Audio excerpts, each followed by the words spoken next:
Friend, welcome to my channel Beeni family blog. Good morning नहीं, good evening, Radhe Radhe, प्रणाम। कैसे हैं आप लोग? आई होप कि आप लोग स्वस्थ होंगे, मस्त होंगे और लाइफ में व्यस्त होने के साथ अपने काम में भी व्यस्त होंगे, क्योंकि शाम का समय हो गया। तो आप लोग सुबह के मेरे ब्लॉग में देखे होंगे कि मैं निशान में आई थी। अब वहीं पे दिव्य सत्संग हो रहा है माँ भगवती, माँ दुर्गा की। तो मेरी आराध्य देवी है। तो मैं सोची कि नहीं, सुबह में आई हूँ तो इस समय तो नहीं आऊँगी, लेकिन मेरी फ्रेंड लोग बोली कि 3 दिन की तो बात है, तो मैनेज कर सकती हो, आ जाओ। तो मैं फाइनली वहीं जा रही हूँ और पहुँचने वाली भी हूँ। सत्संग यही हो रहा है ना? मैं उस प्रांगण में पहुँचने वाली भी हूँ। तो आप लोग भी मेरे वीडियो में बने रहिएगा। घर बैठे आप लोग सत्संग का आनंद उठाते रहिएगा। लाइक शेयर सब्सक्राइब करते रहिएगा, कमेंट भी थोड़ा करते रहिएगा लोग। तो मैं आ गई हूँ। बहुत ही अच्छा यहाँ बैठने का व्यवस्था है।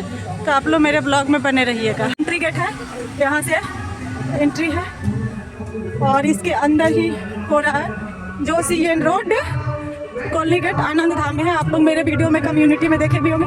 मैं लेट हो जाती हूँ अक्सर, क्या करूँ, घर में छोटा बच्चा है, काम धंधा भी है। तो मैं जो हम लोग सुबह निशान उठाए हुए हैं, तो मेरा ब्लॉग में बने रहिए।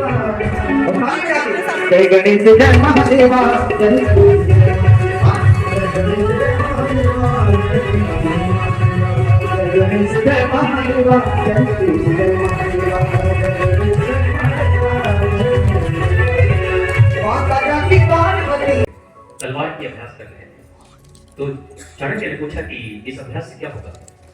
तो मैं अपना शासन चलाऊंगा, लोगों को अपने वश में रखूंगा।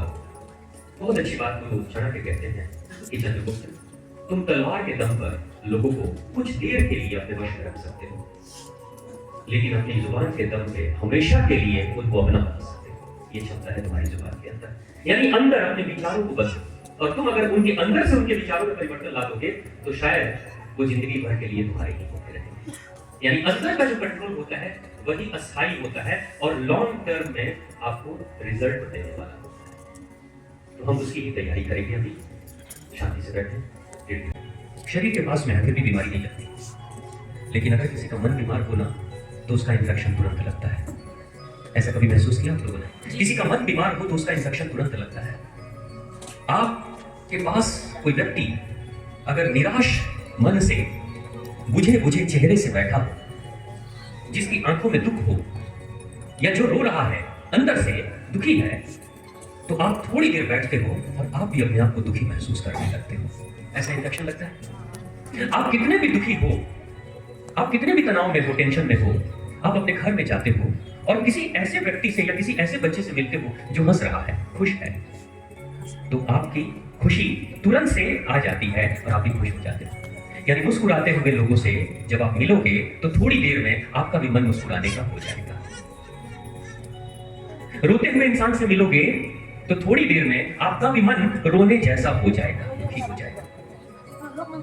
इसलिए याद करना हमेशा कि अगर आप अपने घर में रहते हैं, कारण चाहे कोई भी हो, अगर आप दुखी रह रहे हैं तो आप सिर्फ अकेले दुखी नहीं हैं, आप अपने पूरी फैमिली को दुखी करने की योजना बना रहे हैं। इन्फेक्शन लगेगा, तुरंत लगेगा।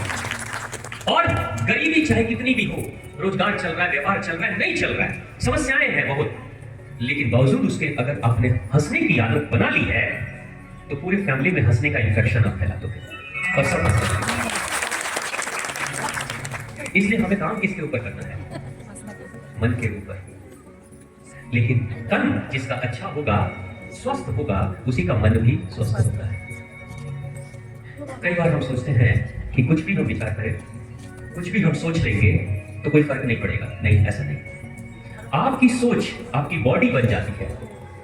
Non physical thought, invisible thought, निराकार सोच साकार रूप धारण कर लेती है।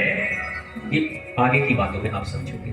आज जो आपने सोचा ना, अगर नेगेटिविटी आपके मन में आज आई है तो वो नेगेटिविटी सिर्फ यहां तक नहीं रहेगी, वो पूरे शरीर में फैल जाएगी और शरीर बना डालेगी। वैसे ही कुछ समय के बाद नेगेटिव शरीर भी बन जाता है ऑटोमेटिक।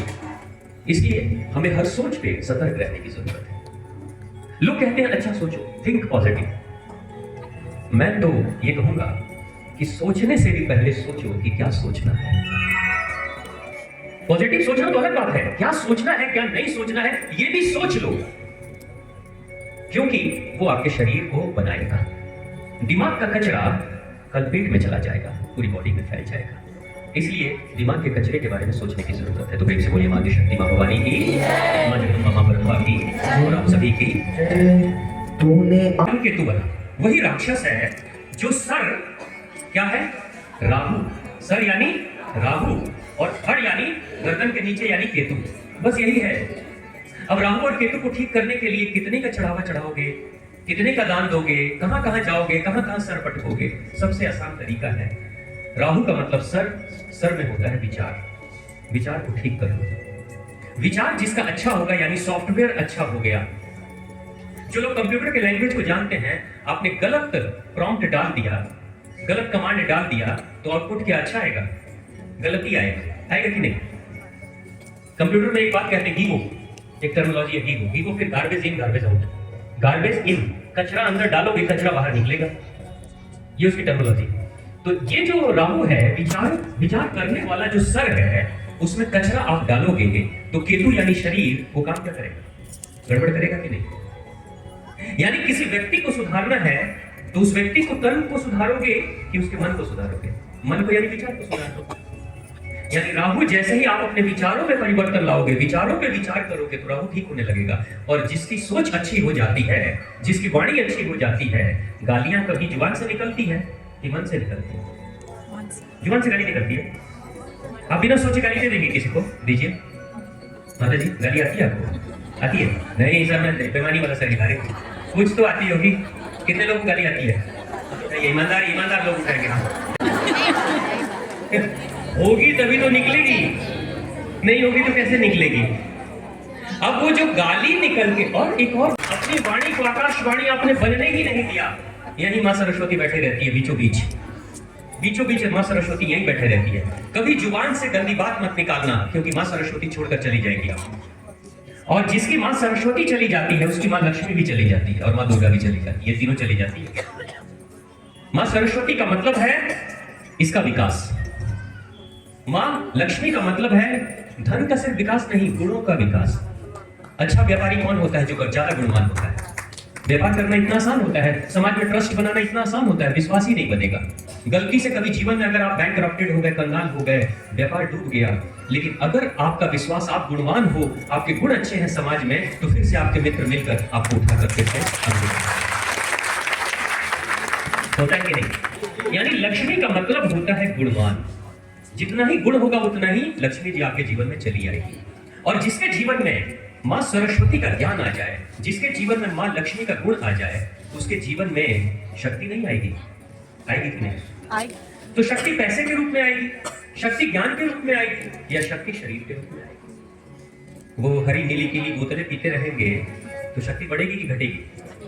लीवर हेल्दी होगा, साफ होगा ना लीवर, तो पूरा ही साफ हो जाएगा, होता है कि नहीं। तो इसलिए आप जब कथा में आते हो ना, तो संकोच मत करना, सब तो जयकारा लगा रहे, हम नहीं भी लगाएंगे तो चलेगा, नहीं, दिल खोल के लगाना।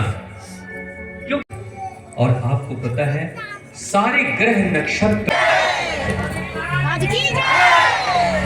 धन संचय, अपूत सपूत तो का धन संचय, मैंने बिगड़ी हुई संतान है तो धन बचाने की जरूरत क्या हो तो लुटाई दे, और अच्छी संतान है तो धन कमाने की भी जरूरत क्या हो तो कमाई लेगी, है कि नहीं। यानी कवि क्या कह रहे हैं, लायक बनाओ अपनी संतानों को। बच्चे बैठ जाओ बेटा, बातें ना करेंगे आप, ये बच्चे बात नहीं करो। हाँ। तो आप अगर अपने बच्चों को लायक नहीं बनाएंगे और करोड़ों की दौलत दे देंगे। मैंने अपनी आंखों से देखा है, एक परिवार को मेरे पिताजी ने दिखाया कि बेटा आप देख लो, ये जो व्यक्ति बैठा हुआ है, बाजार में एक व्यक्ति को उन्होंने दिखाया, ये व्यक्ति जो बैठा है ना, कि उसको थोड़ा ध्यान से देख लो। मैंने देख लिया, मैंने कहा कि ठीक है, आम इंसान जैसा दिख रहा है। तो उन्होंने कहा कि ध्यान से देखो, तो मैंने देखा कि वो सड़क के किनारे बाजार में फुटपाथ पे इतनी बड़ी सी डलिया लेकर बैठा हुआ, कुछ सब्जी उसने रखी हुई थी, सब्जी को बेचकर बची कुची तराजू वगैरह को और एक दो सब्जी को लेकर पैसा लेकर सर पे रख के चला गया। पिताजी ने कहा तुमको मालूम है 50 साल पहले जब इसके पिताजी की मौत हुई थी तो उस समय यह करोड़पति नहीं अरबपति था। एकमात्र एक ही बच्चा अपने माता पिता का, एक ही बेटा। करोड़पति अरबपति बाप थे, उनके घर में अरबों की संपत्ति, अरबों की दौलत थी, सैकड़ों एकड़ जमीन थी उनकी, और पिताजी को लाड़ प्यार से बच्चे को, बेटे को पाले और बन गया नालायक। 20 साल 25 साल के अंदर वो दारू शराब पीने लगा, गलत लोगों से उसने दोस्ती कर ली, सब कुछ किया, और ठीक 25 साल के बाद ही थाने के लाले पड़ गए थे। उसके बाप के दरवाजे पे एक हाथी हुआ करता था, बाप ने हाथी को पाल रखा था, और हाथी, और ये घटना बिहार की घटना है, आपसे ज्यादा दूर नहीं है, इसकी घटना है। उस हाथी के मस्तक में गजमुक्ता होता था। आपने सुना होगा, जैसे सांपों में कहते हैं मणि होती है, वैसे ही हाथियों में भी गजमुक्ता होता है। बाप ने कहा था, बेटा कभी इस हाथी को बेचना मत, ये हाथी जब से मेरे दरवाजे पे, तब से मेरी दौलत बढ़ रही है। अब वो ऐसा नालायक निकला ना, दारू शराब पीने की खातिर उसने उस हाथी को बेच दिया। हाथी को बेच दिया, और जो व्यापारी हाथी खरीद कर ले गया, वो उसके गांव से बस 10 किलोमीटर के बाद जंगल के क्षेत्र में हाथी को गोली मारकर गजमुक्ता निकाल लिया और हाथी को मरा हुआ छोड़कर चला गया। और उसके बाद उसकी जो नालायकगिरी थी वो धीरे धीरे होते होते स्थिति आई कि सिर्फ 25 साल के बाद, बाप के मरने के 25 साल के बाद, वो सड़क के किनारे बाजार के फुटपाथ पर सब्जी बेचकर अपना घर चलाता था। ये आपको देखी बात बता रहा हूं। तो जब नालायक हो जाएगा ना, तो दौलत किसके लिए? तो ये जो कथा है ना, अब आप ये मत सोचना कि जो हमारे फ्रेंड भजन कीर्तन में से आ गई, थोड़ा सा उसका क्लिप ली हो जो आप लोग के साथ शेयर करूँगी। तो आप लोग को कैसा लगा आप लोग बताइएगा। यहाँ उस तरह का सत्संग नहीं था, यहाँ जो आजकल के दौर में डिप्रेशन या विचलित मन है उस टॉपिक पे ज़्यादा बात हो रहा था, तो बहुत अच्छा लगा। तो इस ब्लॉग में इतना ही, मन थक गया है चल चल के, और नेक्स्ट ब्लॉग आप लोग वेट करिए। तब तक के लिए राधे राधे, शुभ रात्रि, जय श्री श्याम, और लाइक शेयर सब्सक्राइब करना नहीं भूलिएगा। अपने दोस्त ग्रुप में भी मेरे चैनल को शेयर करिए। राधे राधे।